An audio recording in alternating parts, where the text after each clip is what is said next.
Os jovens negros são as maiores vítimas de homicídio do país. Uma situação que vem se agravando desde o período da ditadura militar. É o que você vai ver na quarta reportagem da série A Verdade sobre a Escravidão Negra no Brasil. Você sempre me despreza. Sei que sou negro, mas ninguém vai rir de mim.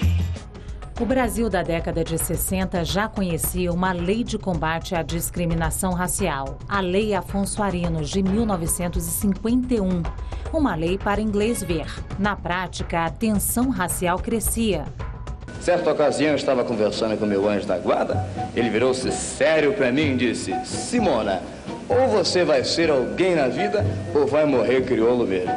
O movimento negro buscava inspiração nas lutas de libertação na África contra a dominação colonial e também na campanha pelos direitos civis nos Estados Unidos.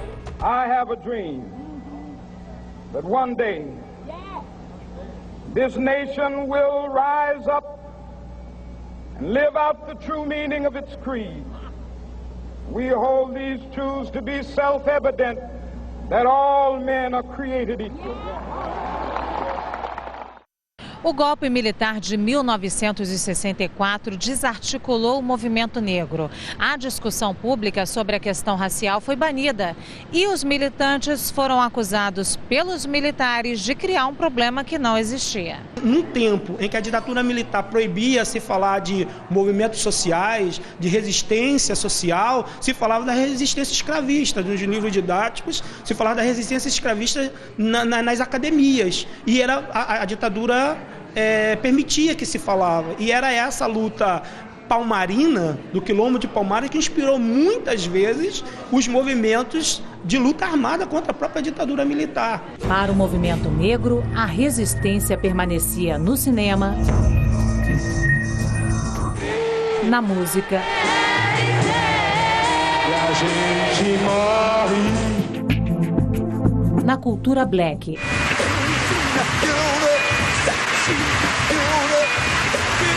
E em julho de 1978, num ato contra o preconceito e o assassinato de jovens negros, milhares de militantes desafiaram a ditadura militar. Nascia o Movimento Negro Unificado. Durante o regime, cresciam no Brasil as organizações paramilitares, os chamados Esquadrões da Morte.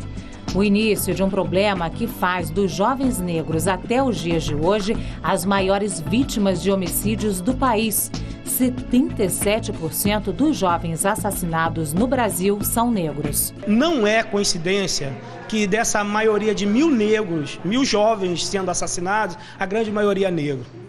Não é coincidência que um policial militar escolhe um rapaz negro dentro de um carro similar. Não é coincidência que a polícia militar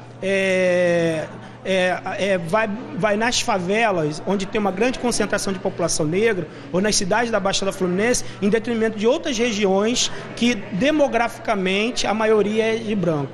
Isso não é uma coincidência. Não existe assunto mais importante do que o verdadeiro genocídio que tem sido praticado pelo Estado brasileiro contra a população de jovens negros brasileiros e que não tem nenhuma repercussão de poder, das esferas de poder. O jovem advogado e militante do movimento negro, Bruno Cândido, acredita que falta ainda o entendimento da justiça para a complexa questão do preconceito racial nos casos de homicídios, das vítimas de violência e dos presos por engano por causa da cor da pele. Eu, nessa minha trajetória, consegui ter acesso a diversos casos onde a questão racial está evidente, seja ela visível ou invisível. Por exemplo, o caso da Cláudia Ferreira da Silva, o caso do DG, Douglas Silva, que foi morto, o caso do Hércules. Eu sou um advogado, sou politicamente articulado, tenho uma politização racial, mas a partir do momento que eu tiro meu terno, que eu coloco um chinelo, eu coloco uma bermuda e resolvo andar sem camisa,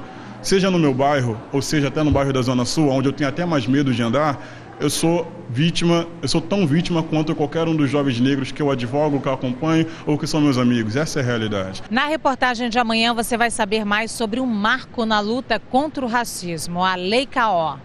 E você veja que na ação afirmativa para o negro foi tão importante que até o branco pobre foi lembrado.